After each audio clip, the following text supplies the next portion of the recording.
আমার ইউটিউব চ্যানেলে তোমাদের সবাইকে স্বাগত। দেখো, আমি কারেন্ট অ্যাফেয়ার্সের উপর আজকে একটা নতুন টপিক নিয়ে এসেছি। যে ফিফথ যে খেলো ইন্ডিয়া উইন্টার গেমস হয়েছিল না, শীতকালীন যে উইন্টার গেমসটা হয় খেলো ইন্ডিয়া 2025-এ, তার উপর আমরা দেখব। কারণ তোমরা জানো, এসএসসি হোক বা রেলওয়ে হোক, যে কোনো এক্সামের জন্য কিন্তু খেলাধুলার যে টপিকটা রয়েছে সেটা কিন্তু ভেরি ভেরি ইম্পর্টেন্ট। তাই চলো শুরু করা যাক। দেখো, কত সালে প্রথম এডিশনটা হয়েছিল। দেখো, শুধু এইটুকু মনে রাখবে, 2020 মানে 20-তে। ঠিক আছে, 2020 সালে প্রথম স্টার্ট হয়েছিল, এটা মনে রাখবে। Very very very very important. ঠিক আছে, আর কিচ্ছু মনে রাখা এখানে দরকার নেই। এরপরে তোমরা দেখো, তারপরে পার্টটাই চলে আসো। দেখো, এবছর যে খেলাটা হয়েছে, ঠিক আছে, এবারে ধরো তো ফিফথ হয়েছে। এবারে যে খেলাটা হলো সেটা কোথায় কোথায় হয়েছে দেখো। দেখো, লে লাদাখে হয়েছে প্রথম, যে চ্যাপ্টার 1। দেখো, লে লাদাখ। আর একটা দেখো জম্মু কাশ্মীরের গুলবার্গ। দেখো, চ্যাপ্টার 2, কাশ্মীর, জম্মু কাশ্মীরের গুলমার্গ। যদি বলে 2025-এ খেলাটি কোথায় আয়োজিত হলো, তাহলে একদম সেম টু সেম বলবে। এটা এটা মনে রাখো, শুধু Leh Ladakh and Gulmarg, Jammu Kashmir, same venue of 2024, মানে 2024-এ এখানেই হয়েছিল। তাহলে তোমার দেখো, very very very very important এটা। 2024 এখানে হয়েছিল, 25-এও এখানে হয়েছে। ঠিক আছে, বুঝতে পারছো আশা করছি।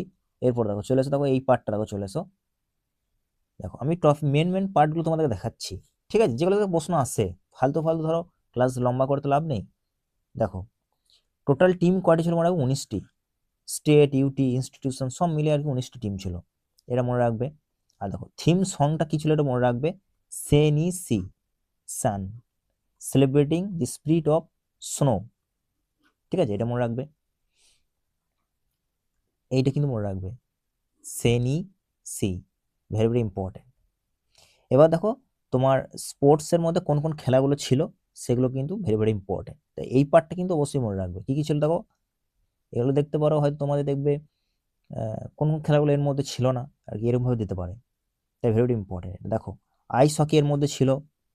দেখো, কাশ্মীরে খেলা হচ্ছে, ওখানে তো বরফ থাকবে, তো আইস হকি, আইস স্কেটিং যদি এরকম বলে, তাহলে জানবে এগুলো অবশ্যই ছিল। আল আলপাইন স্কিং, আলপাইন স্কিং। তারপর দেখো, নর্ডিক স্কিং। তারপর হচ্ছে স্কাই মাউন্টেনিং। তারপর হচ্ছে স্নো বোর্ডিং। ঠিক আছে, নেক্সট দেখো, আমি এখানে তোমাদেরকে আজ দেখাবো। এখন যেটা দেখাবো সেটা হচ্ছে মেডেলের ট্যালিটা। সেটা কিন্তু ভেরি ভেরি ইম্পর্টেন্ট। ঠিক আছে, তো চলো আমরা দেখো প্রথমেই দেখে দিচ্ছি। দেখো, 1 নম্বর দেখো, মনে রাখবে হাইয়েস্ট যে মেডেল জিতেছিল সেটা হচ্ছে ইন্ডিয়ান আর্মি। ঠিক আছে, ইন্ডিয়ান আর্মি, ইন্ডিয়ান আর্মি কটা গোল্ড জিতেছিল মনে রাখবে? 7 গোল্ড। শুধু গোল্ডটা মনে রাখো, গোল্ড আর টোটালটা মনে রাখো, ব্যাস। আর কিচ্ছু মনে রাখার দরকার নেই। টোটাল মনে রাখো 18টি মেডেল জিতেছিল ইন্ডিয়ান আর্মি। 7টা গোল্ড, একদম টপ র্যাঙ্কে ছিল, 18টি টোটাল মেডেল। তবে এইচপি মানে কি বলতো, হিমাচল প্রদেশ। হিমাচল প্রদেশ কয়টি গোল্ড জিতেছিল? 6টি। ওইখানে দেখো 2 নম্বরে চলে এসছে। এই কিন্তু 18টি জিতেছে, টোটাল 18টি হবে এরও, কিন্তু 6টি গোল্ড, তাই এর 2 নম্বরে চলে এসছে। ইন্ডিয়ান আর্মি 7টি গোল্ড মেডেল জিতেছিল আর কি। তারপর দেখো, তারপর 3 নম্বরে হচ্ছে লাদাখ। ঠিক আছে, লাদাখ তোমার জিতেছিল 4টি গোল্ড। ঠিক আছে, আর টোটাল 7টি মেডেল জিতেছিল টোটাল। 3টে মনে রাখলে তোমাদের যথেষ্ট। Top Indian army, Himachal Pradesh 2 নম্বরে, 3 নম্বরে লাদাখ। চলো আর একটা বলে দিই, 4 নম্বরে হচ্ছে মহারাষ্ট্র। ঠিক আছে, মহারাষ্ট্র, এ তোমার জিতেছিল 3টে গোল্ড মেডেল, 3টে, আর টোটাল বলে 13টি। ঠিক আছে, ব্যাস। এই 4টা মনে রাখো, আর কিচ্ছু মনে রাখা দরকার নেই এখান থেকে। প্রথম র্যাঙ্ক ইন্ডিয়ান আর্মি, 7টি গোল্ড, 18টি মেডেল জিতেছিল। হিমাচল প্রদেশ হচ্ছে দেখো 6টি। ঠিক আছে, আর টোটাল 18টি ছিল, কিন্তু গোল্ড জিতে 6টি, 2 নম্বরে চলে এসছে। লাদাখ দেখো 4টি গোল্ড জিতেছিল, 7টি। আর দেখো মহারাষ্ট্র দেখো তোমার 4 নম্বরে চলে এসছে, কারণ এর 3টে গোল্ড জিতেছে।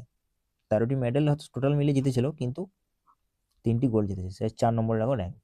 তাহলে আশা করছি তোমাদের কারেন্ট অ্যাফেয়ার্সের ক্লাস খুব ভালো লাগছে। আমি এই ধরনের তোমাদের কারেন্ট অ্যাফেয়ার্স দিতে থাকবো আগে। তো জুড়ে থাকো চ্যানেলের সঙ্গে। দেখা হবে নেক্সট ক্লাসে।